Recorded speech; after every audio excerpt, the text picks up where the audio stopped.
अज्ञानियों के पास ज्ञान का जवाब देने के लिए नहीं होता तो वे झूठ का सहारा लेकर लोगों को बरगलाते हैं, जिससे उनके अज्ञान की दुकान चलती रहे। कबीर पंथी होंगे रामपाल के शिष्य, उन गुरुजी के ऊपर कोई गुरु ही नहीं है, वे एक ही गुरु हैं, उनसे कुछ ऊपर कौन बोले हम ही हैं, एक तनु है वे। दर्शकों, आज हम बात कर रहे हैं ऐसे ही अज्ञानी कथावाचक श्री राम रसधारा परिवार संस्थापक पंडित अंकुर माधव महाराज गंज बासौदा वाले की।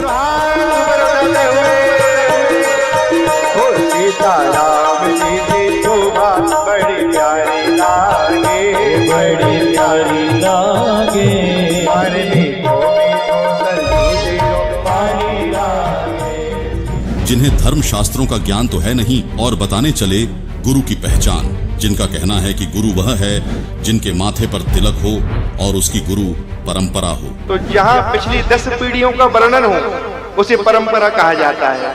अब जिसके ऊपर परंपरा ही ना हो उसे काहे का गुरु? गुरु के ऊपर भी गुरु होना चाहिए, वही गुरु परंपरा कहलाती है। और जहाँ गुरु सर्वोपरि अपने आप को ही सर्व मान्य कर दे कि हमसे ऊपर कोई नहीं है, हम ही सबके गुरु हैं, तो वहां से भाग लो। समझ लो कि यहाँ पे केवल और केवल पाखंड है, दूसरा कुछ नहीं है। अभी कली काल में एक ऐसा ही पंथ चल रहा है जिनके गुरुजी तो जेल में बंद हैं, लेकिन उनके जो कट्टर शिष्य हैं बहुत ही दिव्य हैं। इस गांव में भी होंगे भगवान की कृपा से। कबीर पंथी होंगे रामपाल के शिष्य, उन गुरुजी के ऊपर कोई गुरु ही नहीं है, वे एक ही गुरु हैं, उनसे कुछ ऊपर कौन बोले हम ही हैं, एक तनु है वे। बोले सृष्टि जब से आरंभ हुई तब से हम ही हैं। तो भैया बड़ा विडंबना है, तो इसलिए बच के चलो। इसलिए हम आपको लक्षण बता रहे हैं कि पहले माथे पे तिलक देख लेना और उनसे पूछ लेना, महाराज जी आपके गुरु कौन है? तो वो हैं। उनके कौन है? तो वो हैं। जब आपको ऊपर 4-5 गुरु के नाम मिल जाए ना, तब सोचना कि हाँ सही बात है, ये अपने धर्म के गुरु हैं, तो उनके चरणों में लेट जाना, समझ लेना यही सच्चे गुरु हैं। तो इन महाशय को बता दें, इस विषय में संत शिरोमणि कबीर जी ने कहा है, कंठी माला सुमरनी पहरे से क्या होए, ऊपर ढूंढा साध का अंतर राखा खोए।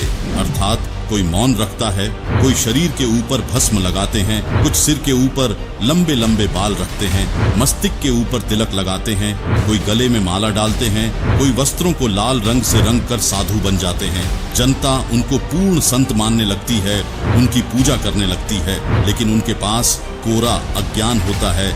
यानी परमात्मा इस प्रकार के बाहरी आडंबर करने से नहीं मिलता और न ही यह गुरु के लक्षण है। रही बात गुरु परंपरा की, तो गुरु परंपरा तो आवश्यक है, लेकिन गुरु परंपरा के निर्वाह मात्र से कोई अधिकारी गुरु यानी पूर्ण गुरु हो जाए यह सिद्ध नहीं हो जाता, क्योंकि गीता अध्याय 15 श्लोक 1 में स्पष्ट किया गया है कि पूर्ण गुरु अर्थात तत्वदर्शी संत वह है जो संसार रूपी उलटे लटके हुए वृक्ष के सभी विभागों को वेदों अनुसार बताता है कि मूल रूपी परमात्मा कौन है और उससे निकलने वाले तना, डार, शाखा, पत्ते आदि कौन है। साथ ही गुरु के लक्षण बताते हुए कबीर परमेश्वर ने कबीर सागर अध्याय जीव धर्म बोध के पृष्ठ 1960 में कहा है कि गुरु के लक्षण 4 बखाना, प्रथम वेद शास्त्र का ज्ञाता, दूजे हरि भक्ति मन कर्म वाणी, तीसरे समदृष्टि कर जानी, चौथे वेद विधि सब कर्मा, यह 4 गुरु गुण जानो मर्मा।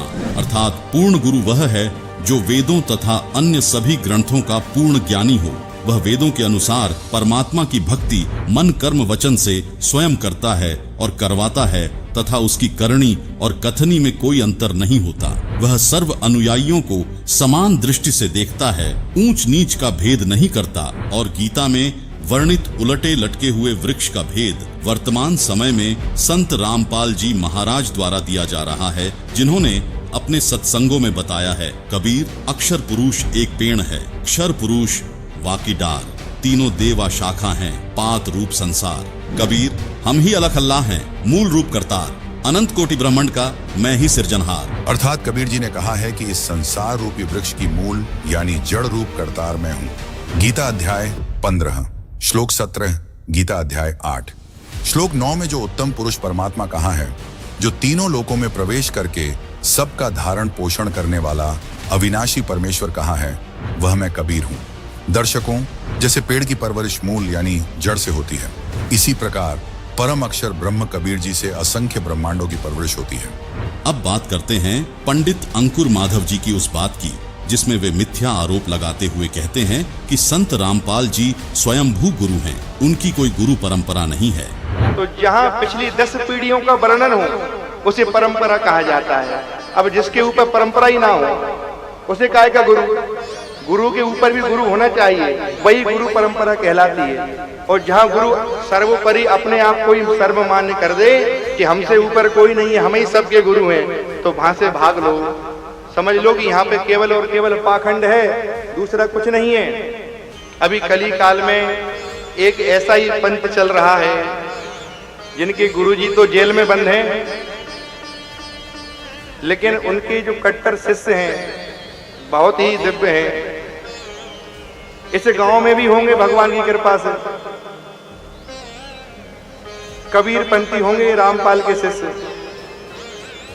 उन गुरुजी के ऊपर कोई गुरु ही नहीं है, वे एक ही गुरु हैं। उनसे कुछ ऊपर कौन है? बोले हम ही हैं, एक तनु है वे। बोले सृष्टि जब से आरंभ हुई तब से हम ही हैं। तो भैया बड़ा विडंबना है, तो इसलिए बच के चलो, इसलिए हम आपको लक्षण बता रहे हैं। तो इन महाशय को बता दें कि आपने तो झूठ बोलने का ठेका ले रखा है। यदि आप में थोड़ी सी शर्म होती तो यह झूठ बोलने से पहले आप 100 बार सोचते, लेकिन इससे आपको क्या फर्क पड़ता है, क्योंकि आपकी दुकान तो झूठ की बुनियाद पर ही टिकी है। दर्शकों विचार करें, संत रामपाल जी ने यह नहीं कहा कि मेरे से पहले कोई गुरु नहीं रहा। उन्होंने यह कहा है कि वर्तमान में मेरे अतिरिक्त किसी को भी धर्मशास्त्रों का यथार्थ ज्ञान नहीं है, इसलिए अन्य कोई गुरु पूर्ण नहीं है। इसके लिए देखिए यह वीडियो जिसका टाइटल है संपूर्ण सृष्टि रचना की ऑफ स्पिरिचुअल ट्रेजरी, जिसमें संत रामपाल जी ने संसार की उत्पत्ति बताई है। इस वीडियो का लिंक हमने डिस्क्रिप्शन बॉक्स में दे दिया है, तो इस वीडियो को देखने से आपको पता चल जाएगा कि कौन गुरु सच्चा है और कौन गुरु झूठा है, और संत रामपाल जी की बातों में कितना दम है। रही बात गुरु परंपरा की, तो अब आपको बताते हैं संत रामपाल जी से पहले के 10 गुरुओं के नाम, जिससे सिद्ध हो जाएगा कि अंकुर महाराज कितने झूठे हैं जो कहते हैं कि संत रामपाल जी का कोई गुरु नहीं, इनसे ऊपर कोई गुरु नहीं, कोई परंपरा नहीं, और 10 पीढ़ी होनी चाहिए ऊपर, तभी वह गुरु परंपरा कहलाती है। तो अंकुर महाराज जी, हम आपको पूरी 10 पीढ़ी संत रामपाल जी से ऊपर गिनवा देंगे, जिसमें 11वें संत रामपाल जी हैं उस परंपरा के अंदर जो खुद भगवान कबीर साहिब जी से जुड़ी है। तो चलिए हम ही आपको बता देते हैं संत रामपाल जी महाराज की गुरु प्रणाली। बंदी छोड़ कबीर साहिब जी काशी उत्तर प्रदेश वाले, जो कि स्वयं परमात्मा हैं, जिनकी गवाही वेद तथा परमात्मा प्राप्त संतों ने दी है, वे सन 1727 में फाल्गुन मास की शुक्ल पक्ष की द्वादशी को आदरणीय संत गरीबदास जी महाराज गांव छुनानी, जिला झज्जर, हरियाणा को मिले। उन्हें नाम उपदेश देकर अपना शिष्य बनाया, जिसके बाद संत गरीबदास जी महाराज के शिष्य संत शीतलदास जी महाराज गांव बरहाना, जिला रोहतक, हरियाणा, संत ध्यानदास जी महाराज, संत रामदास जी महाराज, संत ब्रह्मानंद जी महाराज गांव करौंथा, जिला रोहतक, हरियाणा, संत जुक्तानंद जी महाराज, संत गंगेश्वरानंद जी महाराज गांव बाजीतपुर, दिल्ली, संत चिदानंद जी महाराज गांव गोपालपुर धाम, सोनीपत, हरियाणा, संत रामदेवानंद जी महाराज तलवंडी भाई, फिरोजपुर, पंजाब हुए, जिनसे संत रामपाल जी महाराज को सन 1988 में नाम उपदेश प्राप्त हुआ।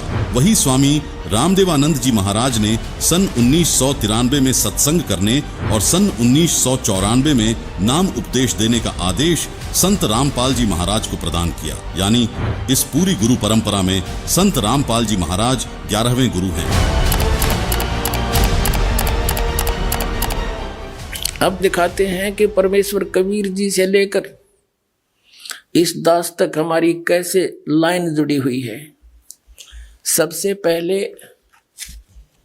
परमेश्वर कबीर जी स्वयं आकर आदरणीय गरीबदास साहिब जी को मिले, और आदरणीय गरीबदास साहिब जी ने अपना एक शिष्य श्री शीतलदास जी महाराज बनाया और उनको ये कंप्लीट कोर्स दे दिया। उनसे प्रतिज्ञा ले ली थी, आगे किसी को तू जिक्र भी नहीं करेगा, केवल एक शिष्य को जाने से कुछ समय पहले ये दे देना, और वो स्वयं जाप कर सकता, दूसरे को नहीं बताएगा, उसको प्रतिज्ञा दिलाना। अब दास की जो परंपरा में सीधा चला आ रहा है, कबीर साहब से गरीबदास जी के पास, गरीबदास जी के बाद शीतल दास जी महाराज, गांव बराना, जिला जज्जर, वर्तमान में उनका एक छोटा सा समाधि आश्रम बना हुआ है। ये देखिएगा, ये भक्ति बोध नामक एक पुस्तक है, इसमें आपको हमने ये सारा छपवा रखे है। ये देखिएगा, मेरी गुरु प्रणाली, बंदी छोड़ कबीर साहब जी महाराज, काशी उत्तर प्रदेश। क्योंकि सतगुरु भी थे कबीर परमात्मा, लेकिन परमात्मा भी थे। बंदी छोड़ गरीबदास जी महाराज, छुड़ानी, जिला जज्जर, हरियाणा में। शीतल दास जी, संत ध्यानदास जी, संत रामदास जी, इनके चेले संत ब्रह्मानंद जी, कनौथा में इनकी एक छतरी बनी हुई है। संत जुगदानंद जी महाराज, संत गंगेश्वरानंद जी महाराज, ये 8वें, बाजितपुर दिल्ली में इनका आश्रम है।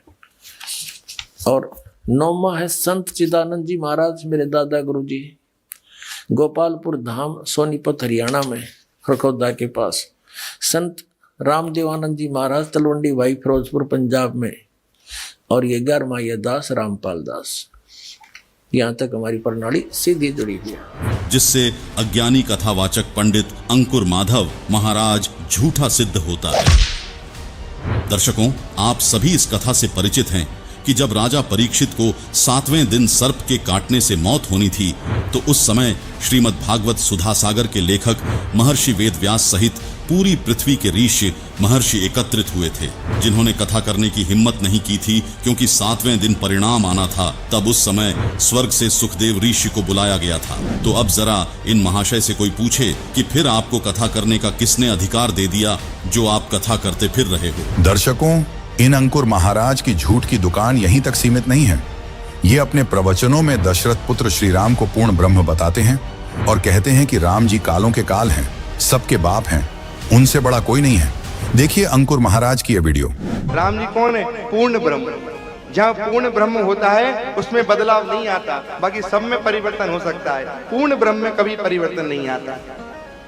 राम जी मूल तत्व है, तत्वों के तत्व है, प्रकाश का प्रकाश है, प्राणों के प्राण है, देवता के देवता है, कालों के काल है, सबके बाप है राम जी। फिर राम से बड़ा कोई नहीं। सुना आपने इस अज्ञानी के अज्ञान को। इससे तो यही पता चलता है कि अंकुर महाराज को अपने ही शास्त्रों का ज्ञान नहीं है। ऐसा हम इसलिए कह रहे हैं क्योंकि हम सभी जानते हैं कि त्रिलोकीनाथ श्री विष्णु जी 3 लोक, स्वर्ग लोक, पृथ्वी लोक और पाताल लोक के भगवान हैं। वे ही नारद राजर्षि के श्रापवश त्रेता युग में अयोध्या के राजा दशरथ के घर माता कौशल्या से जन्मे थे। यानी श्री विष्णु उर्फ श्री राम 3 लोक के भगवान हैं, जबकि पूर्ण ब्रह्म तो असंख्य ब्रह्मांडों का मालिक होता है। वही श्री राम को अपने कर्म दंड यानी श्राप को भोगना पड़ा।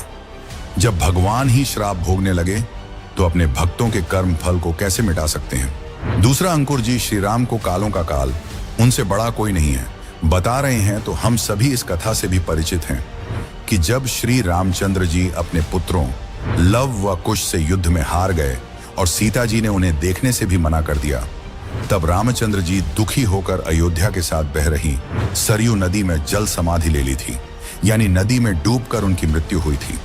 साथ ही श्रीमद् देवी भागवत पुराण के 3 स्कंध अध्याय 5 पर श्री विष्णु जी उर्फ श्री रामचंद्र जी ने श्री दुर्गा जी की स्तुति करते हुए कहा, तुम शुद्ध स्वरूपा हो, ये सारा संसार तुम्ही से उद्भासित हो रहा है। मैं विष्णु, ब्रह्मा और शंकर, हम सभी तुम्हारी कृपा से ही विद्यमान हैं।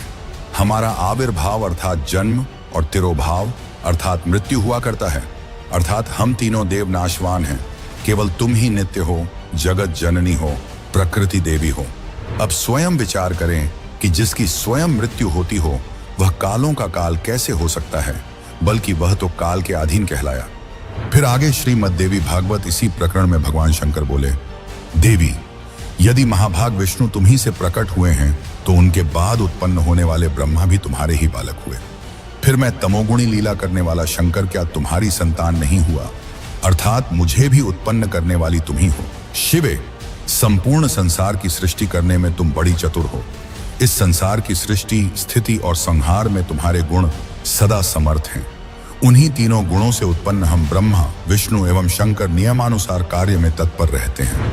दर्शकों, इस प्रमाण से यह सिद्ध होता है कि ब्रह्मा, विष्णु व शिव से अधिक शक्ति युक्त देवी दुर्गा जी हैं, जिसे श्री विष्णु जी श्रीमद् देवी भागवत पुराण के पहले स्कंध के अध्याय 4 में स्वयं स्वीकार करते हैं। देखिए श्रीमद् देवी भागवत पुराण पहला स्कंध का अध्याय 4, जिसमें व्यास जी ने नारद जी से सृष्टि रचना के विषय में प्रश्न किया, जिसका जवाब देते हुए नारद जी ने कहा, महाभाग व्यास जी, तुम इस विषय में जो पूछ रहे हो, ठीक यही प्रश्न मेरे पिताजी ने भगवान श्री हरि से किया था। देवाधिदेव भगवान जगत के स्वामी हैं। लक्ष्मी जी उनकी सेवा में उपस्थित रहती हैं। दिव्य कौस्तुभ मणि उनकी शोभा बढ़ाती है। वे शंख, चक्र और गदा लिए रहते हैं, पीतांबर धारण करते हैं, 4 भुजाएं हैं। वे चराचर जगत के आश्रयदाता हैं, जगत गुरु एवं देवताओं के भी देवता हैं। ऐसे जगत प्रभु भगवान श्री हरि महान तप कर रहे थे। उनकी समाधि लगी थी। यह देखकर मेरे पिताजी ब्रह्मा जी को बड़ा आश्चर्य हुआ। अतः उन्होंने उनसे जानने की इच्छा प्रकट की। ब्रह्मा जी ने पूछा, प्रभु, आप देवताओं के अध्यक्ष, जगत के स्वामी और भूत, भविष्य एवं वर्तमान सभी जीवों के एकमात्र शासक हैं।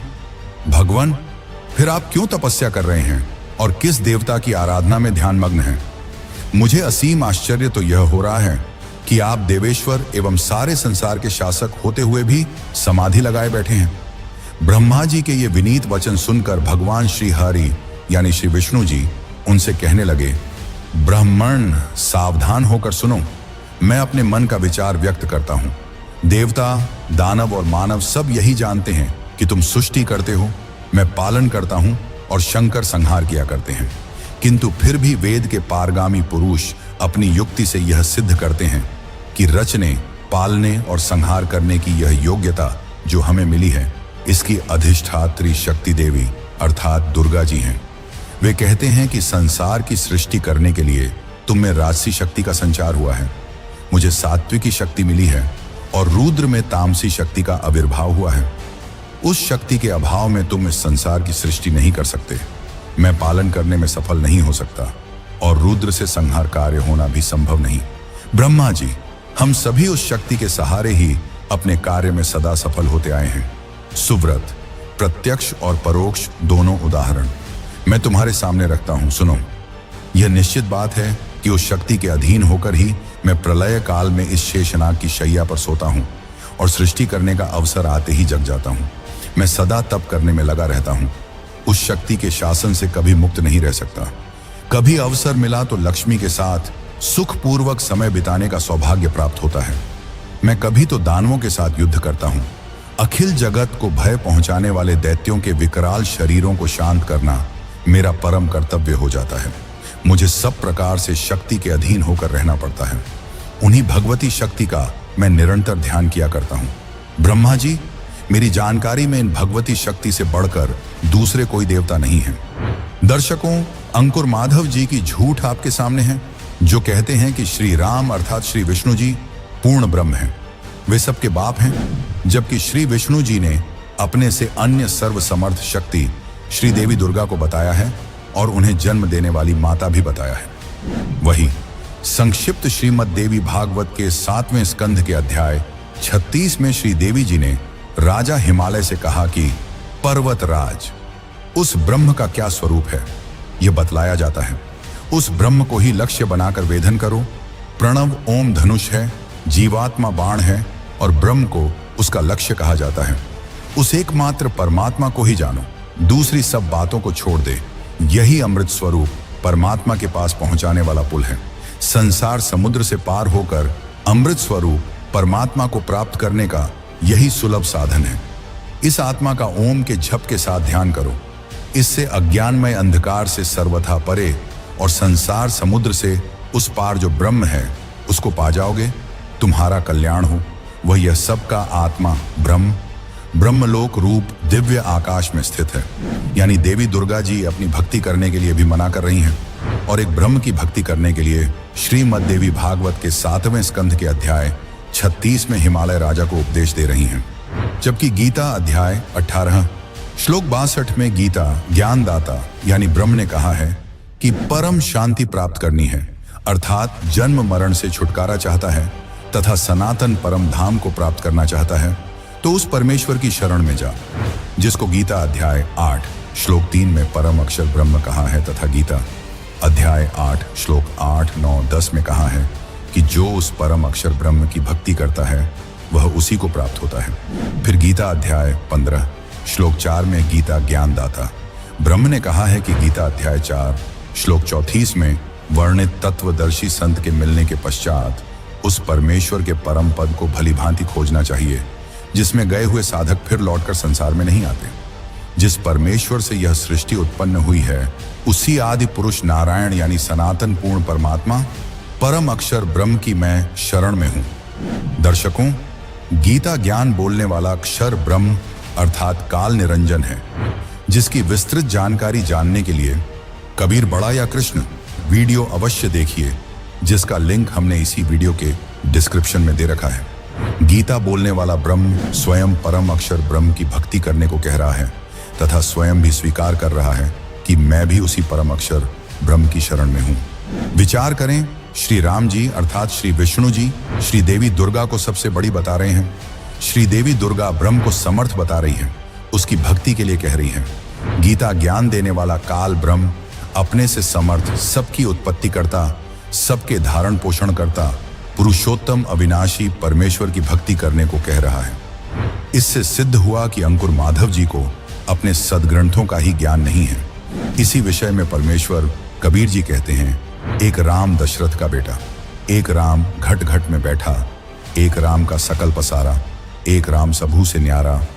अब आपको दिखाते हैं श्री रामचरितमानस से वह प्रमाण जिससे स्पष्ट होगा कि ब्रह्मा, विष्णु, महेश से ऊपर भी कोई भगवान है।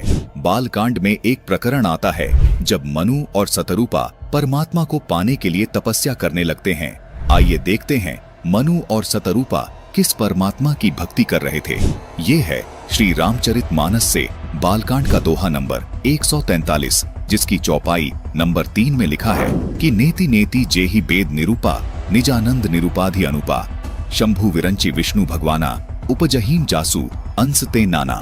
जिन्हें वेद नेति नेति यानी यह भी नहीं कहकर निरूपण करते हैं, जो आनंद स्वरूप उपाधि रहित और अनुपम हैं, एवं जिनके अंश से अनेकों शिव, ब्रह्मा और विष्णु भगवान प्रकट होते हैं। वेदों में जिसको पूर्ण परमात्मा बताया गया है वो पूर्ण परमात्मा इतना समर्थ है कि ब्रह्मा, विष्णु और महेश उनके अंश से आत्म रूप में प्रकट हुए हैं। यहाँ स्पष्ट है कि ब्रह्मा, विष्णु और शिव पूर्ण परमात्मा नहीं है। जिसके अंश से ये तीनों देवता उत्पन्न होते हैं वो पूर्ण परमात्मा है। रामचरितमानस में कहा है कि ईश्वर अंश जीव अविनाशी, चेतन अमल सहज सुखरासी, यानी ईश्वर से ही उत्पन्न होने के कारण आत्मा अविनाशी है, यानी आत्मा कभी नहीं मरती। जिस परमेश्वर से जीव आत्मा उत्पन्न हुआ है वह परमेश्वर अविनाशी, चेतन, निर्मल और स्वभाव से सुख की राशि है। लेकिन सब जीवों के शरीर नाश हो जाते हैं, जिसका समर्थन गीता अध्याय 15 श्लोक 16 भी करता है। आत्मा को अविनाशी इसीलिए कहा गया है क्योंकि आत्मा रूप में ब्रह्मा, विष्णु, महेश, दुर्गा व क्षर पुरुष यानी गीता ज्ञान दाता तथा सर्व प्राणियों की उत्पत्ति उसी पूर्ण परमात्मा ने की है। इसलिए रामचरितमानस में लिखा है कि अनेकों ब्रह्मा, विष्णु, महेश उस सच्चिदानंद ब्रह्म से आत्मा रूप में उत्पन्न होते हैं। जिस परमात्मा से सभी प्राणी आत्मा रूप में उत्पन्न हुए हैं उस परमात्मा को गीता अध्याय 15 श्लोक 17 में उत्तम पुरुष कहा गया है। उसी परमात्मा को तीनों लोकों में धारण पोषण करने वाला परमात्मा तथा वास्तव में अविनाशी परमेश्वर कहा गया है। गीता अध्याय 4 श्लोक 5 और 9 में तथा गीता जी अध्याय 2 श्लोक 12 में तथा गीता अध्याय 10 श्लोक 2 में गीता ज्ञान दाता यानी क्षर पुरुष ने अपने आप को नाशवान कहा है तथा स्वीकार किया है कि अर्जुन मेरे और तेरे बहुत जन्म हो चुके हैं, उनको तू नहीं जानता, मैं जानता हूँ। इससे सिद्ध हो जाता है कि क्षर पुरुष यानी गीता ज्ञान दाता जो ब्रह्मा, विष्णु, महेश के स्थूल शरीर का पिता है वो भी अविनाशी नहीं है, उसका शरीर भी नष्ट होता है। अब आपको गीता अध्याय 15 श्लोक 16 से भी स्पष्ट करते हैं। इस श्लोक में कहा है कि दो पुरुष हैं, क्षर पुरुष और अक्षर पुरुष तथा इनके अंतर्गत सब प्राणियों के शरीर तो नाशवान है, यानी ये सब नष्ट होते हैं, परंतु आत्मा सबकी अविनाशी है। इसलिए ही रामचरितमानस में कहा है कि ईश्वर अंश जीव अविनाशी, चेतन अमल सहज सुखरासी, यानी परमात्मा का अंश होने के कारण आत्मा का कभी नाश नहीं होता। गीता अध्याय 15 श्लोक 17 में पूर्ण परमात्मा को उत्तम पुरुष और अविनाशी इसलिए कहा गया है क्योंकि उत्तम पुरुष यानी पूर्ण परमात्मा का शरीर भी अविनाशी है। इस उत्तम पुरुष को परमात्मा भी इसलिए कहा गया है क्योंकि ये पूर्ण रूप से अविनाशी है, सब आत्माओं का स्वामी है, जिसका शरीर भी कभी नष्ट नहीं होता। इस उत्तम पुरुष के लोक में किसी प्रकार का कोई दुख नहीं है। ये किसी को दुख नहीं देता, सिर्फ सुख ही सुख देता है। इसलिए इसी परमात्मा को रामचरितमानस में सुख की राशि भी कहा है। जिस गीता ज्ञानदाता काल के लोक में हम रह रहे हैं, इस लोक के मालिक को परमात्मा नहीं कहा जा सकता, क्योंकि इस काल लोक में कोई सुखी नहीं है। इसलिए पूरी गीता जी में गीता ज्ञानदाता ने अपने को कहीं भी परमात्मा नहीं कहा, केवल उस उत्तम पुरुष को ही परमात्मा तथा अविनाशी परमेश्वर कहा है। दर्शकों, गीता जी में अन्य स्थानों पर जहां भी परमात्मा शब्द से संबोधन किया गया है, वो इसी उत्तम पुरुष अर्थात सच्चिदानंद घन ब्रह्म के विषय में बोला गया है। अर्थात पूर्ण परमात्मा का शरीर कभी नष्ट नहीं होता। इसीलिए इस श्लोक में लिखा है कि वो उत्तम पुरुष तो अन्य ही है जो वास्तव में अविनाशी है, उसी को परमात्मा कहा गया है। जिससे अंकुर महाराज का यह कथन कि श्री राम पूर्ण ब्रह्म है और उनसे बड़ा कोई नहीं है, गलत सिद्ध होता है, क्योंकि श्री राम उर्फ श्री विष्णु जी से बड़ी देवी दुर्गा और दुर्गा से बड़ा ब्रह्म और ब्रह्म से भी बड़ा यानी सबसे बड़े भगवान पूर्ण ब्रह्म, जिन्होंने सर्व सृष्टि की उत्पत्ति की है, इन सबसे अन्य है, जिसकी विस्तृत जानकारी के लिए इसी वीडियो के डिस्क्रिप्शन में दी गई सृष्टि रचना से संबंधित वीडियो अवश्य देखिए।